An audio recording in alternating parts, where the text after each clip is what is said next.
атамның жайнамазы менде. Армысың қазақ елі. Сонымен бүгін маған бірнеше танымайтын нөмірлерден қоңырау шалып, ал өзім қайта қоңырау шалсам көтермейді. Содан сағат 8-ден 35 минут кеткенде Жора Бек деген бір ұмытып кеттім, бір полицейский ішкі істер бөлімінің полиция азамат екен. Маған Сейдахметова Зубайда, сіз ба деді. Иә, менмін.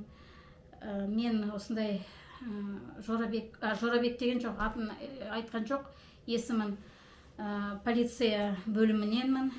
Иә, не керек саған дедім зіркілдеп. Сіз Америка елшілігінде болыпсыз. Қандай Америка елшілігінде десем, Нұр-Сұлтан қаласы деді. Мен айттым, Нұр-Сұлтан қаласы деген жоқ қой, Нұр-Сұлтан деген ол не қала? Нұр-Сұлтан деген қала бола ма? Өзінің есімін кім десем, Жорабек. Жоқ, Жорабек қаласы десе жақсы. Ал Нұр-Сұлтан деген бір түрлі естіледі. Мен Нұр-Сұлтан қаласынанмын дейді. Мен Нұр-Сұлтанның қай жерінен дедім. Қай тесігінен сөйлеп тұрсыз маған. Сіз сол Америка елшілігінде болыпсыз ғой деді. Болған жоқпын. Енді сіз видео түсірім. Мен адамдар ары бері жүретін жерде жүрдім дедім. Бірақ Америка елшілігіне кірген жоқпын, кіргізген жоқ дедім. Содан сіз не мәселемен келдің? Мен еш мәселемен келген жоқпын. Адамдар жүретін, ары бері жүретін жерде болдым. Америка елшілігіне жолаған да жоқпын. Сол үшін мен мазамды алма десем, сіз түсініктеме жазыңыз, не үшін? Мен не деп айтам? Мен блогермін. Сен мысалы арақ ішіп алып бір жерде көлікте отырсам, мен сені түсіріп алып видеоға салам ғой. Ютубқа жіберем, Фейсбукқа жіберем, бүкіл ғаламторға жіберем ғой.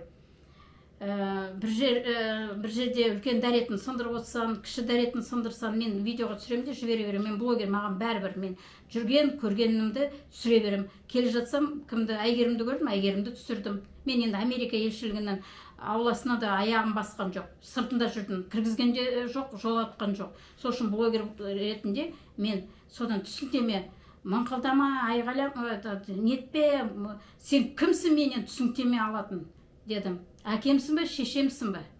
Тек қана әкешем түсініктеме алады менен. Ешкімге түсініктеме беретін жайым жоқ екен. Аулақ жүр деп айғайлап едім. Бір үйде отырған ол кісілер шош кетті. Жыным ұстағанда енді. Содан министрліктер үйінің жанынан өте бергенде өзім мына кісіні бір видеосын салғам өзіме. Содан тани қойдым. Осы кісінің үйіндемін қазір. Бұл кісі аштық жариялап отыр, өзінің қарсылығын білдіріп, тамақ ішпей отыр, соған мен куәгермін. Енді неше күн аштық, соңына дейін барам дейді, референдумға дейін жетем, референдумнан бірденке нәтижесін дегенмен жетем деп отыр. Ағай, өзіңіз өз сөзіңізбен айтыңыз, келіп мында отырыңыз.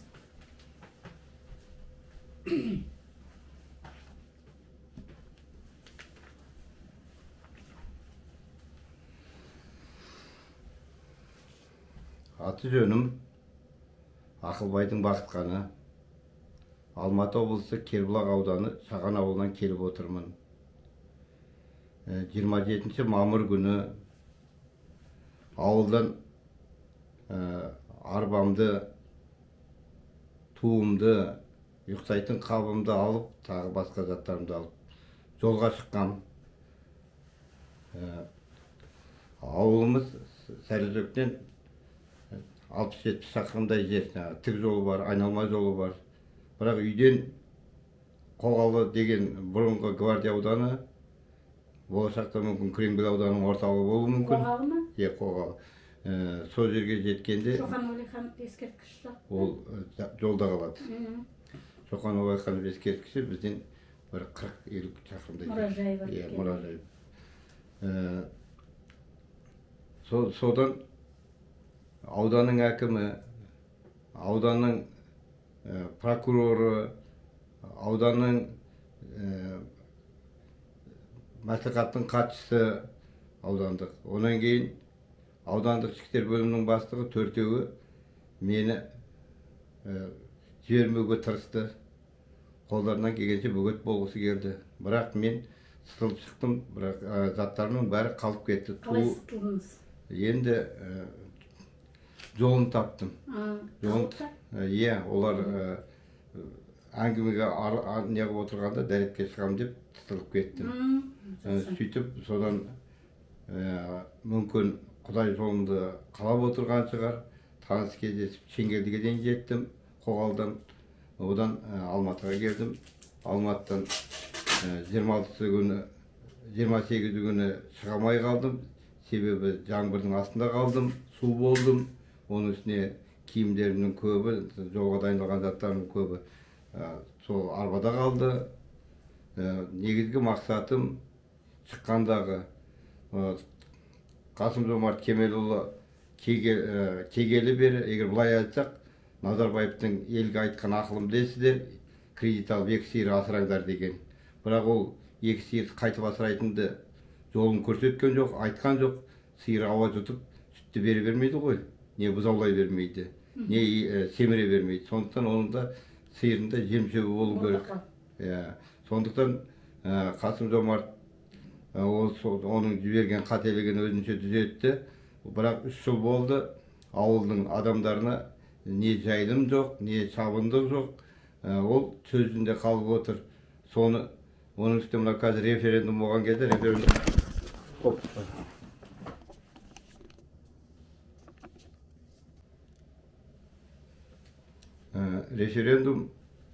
бұл да Назарбаевтың өзі салған сара жол сияқты, халықты алдау сияқты.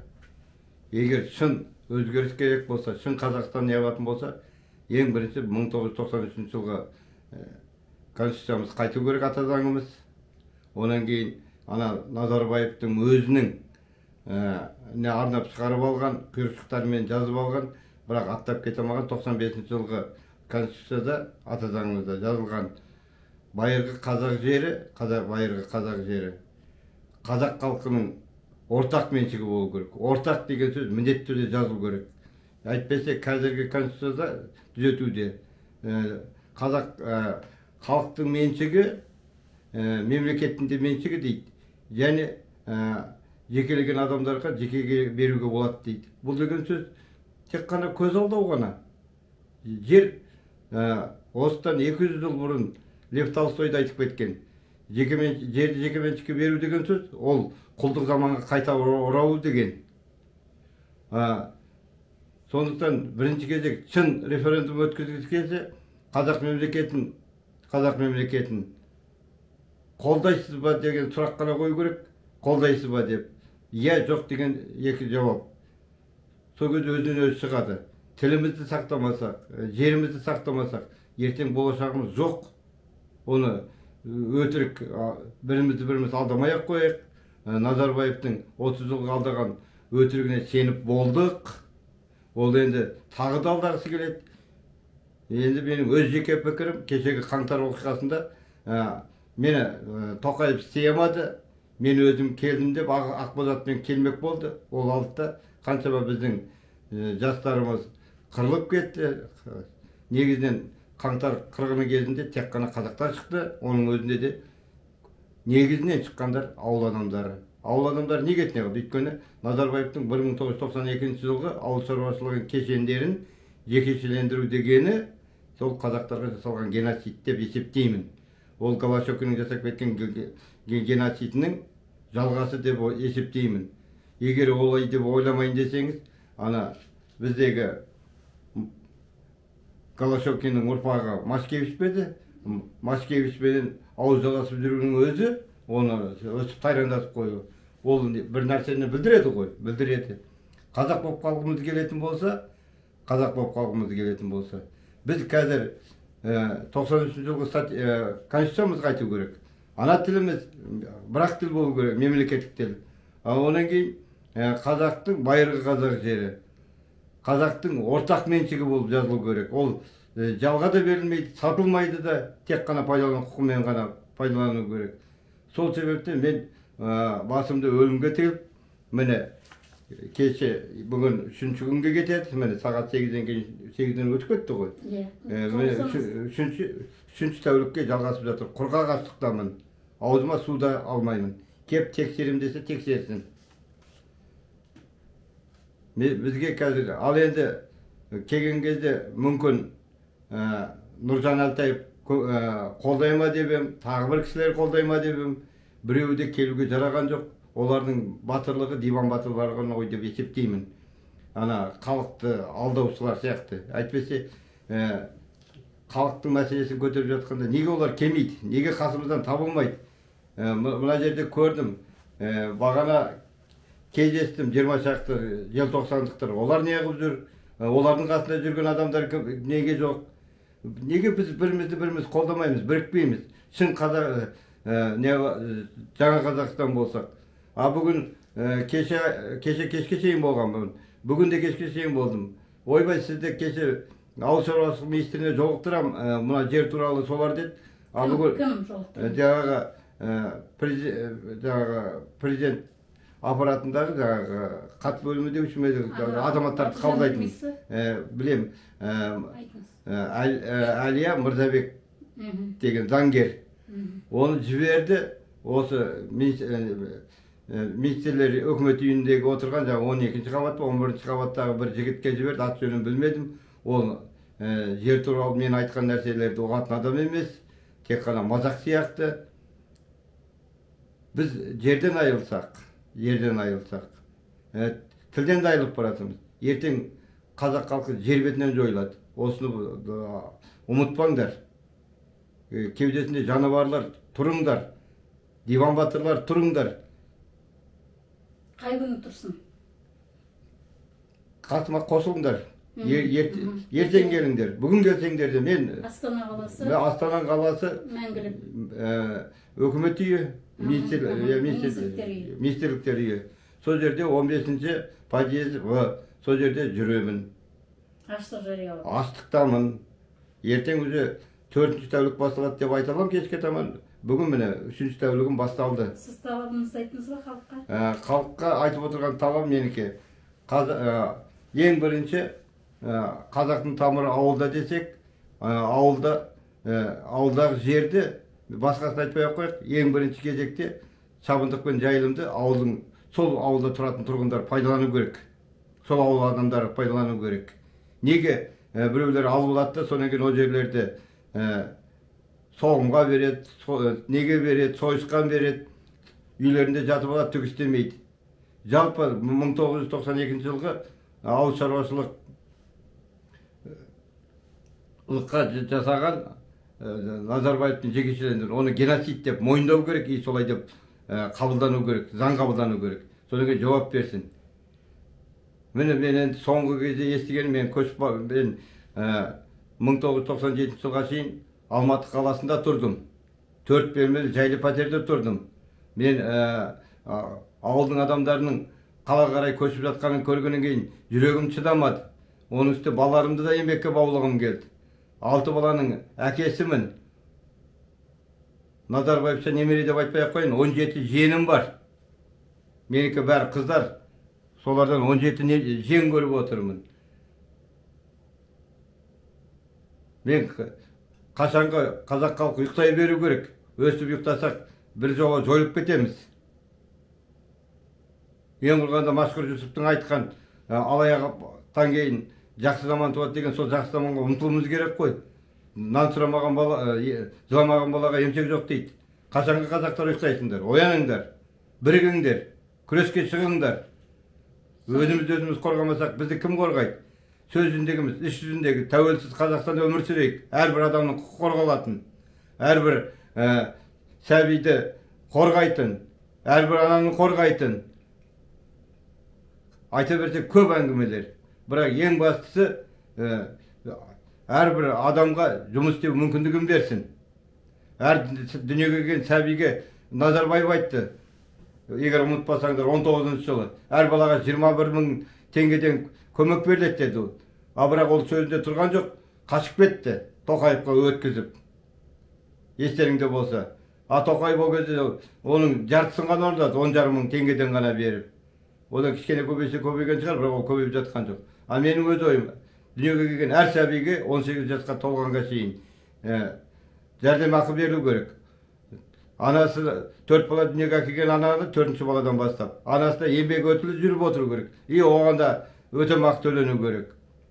Өйткені Қазақстанның болашақ азаматтарын олар тәрбиелеп жатыр. Ал енді медицина деген қазіргі ақылы болды дегеннің арқасында тек қана естіп жатырмыз. Дәрі-дәрмектердің өзін әлгі жасанды дәрілер болып жатыр. Уақыт өтіп кеткен дәрілер болып жатыр. Не үшін жаңағы бір танып па, сойма жұмыстан қуылып жатыр? Осы сондықтан бізде шын мемлекет болғымыз келетін болса, жаңа Қазақстанды құрғымыз келсе, медицина да тегін болу керек. Білім беру де тегін болу керек. Студенттерге стипендия төлену керек. Жалпы былай, сіз ертең 4-ші күн болады аштық жариялағаныңызға. Жоқ, 3-ші күн ертең. Ертең 3-ші күн. Кешке таман 4-ші күнге ауады. Дұрыс, енді дұрыс емес әрине. Содан міне ана жолы Жаңаөзен бір келді. Жаңаөзен ана жолы тағы да келді. Көп балалы аналар жүреді министрліктер үйінің есік алдында. Белсенділер жүреді. Қаңтар оқиғасындағы зардап шеккен адамдар жүреді. Бүгін алматылықтар жүрді Қосаймен бастап. Сонда осай күнде осай бір-бірден жылап, сықтап жүрсіздер ма? Бірігуіміз керек. Бірігуіміз керек. Бірігіп не істейміз? Бірігіп өзіміздің мемлекетімізді құруымыз керек. Қазақ мемлекетін құруымыз керек. Депутаттар, мынау қазір отырған депутаттарды бәрі отставкаға кетсін. Әсіресе анау біздің қазақ халқынан жоғары тұр ассамблея деген. Биліктің түп тамырымен кетуін талап етеміз. Иә. Мысалы анау ассамблеяда 5 адамды олар өздері сайлайды. Сонда олар қазақ мемлекетінде тұрып жатып, қазақ халқының жерінде тұрып жатып, олар бізден заңнан жоғары тұр ғой. Жақсы, халық оның бәрін біледі. Сонымен халыққа тағы да үндеу жасаңыз, не жасау керек халыққа? Қайда барамыз? Референдум келіп жатыр. Мен білмеймін енді, референдумды бұлар бәрібір жасанды қылып өткізеді, бұл референдум бәрі заңсыз. Шындығына келгенде 1993 жылғы ата заңымызды қайтаруға тырысайық. Ең бастысы. Одан кейін депутаттарды өзіміз сайлайық. Халық сайласын. Дұрыс.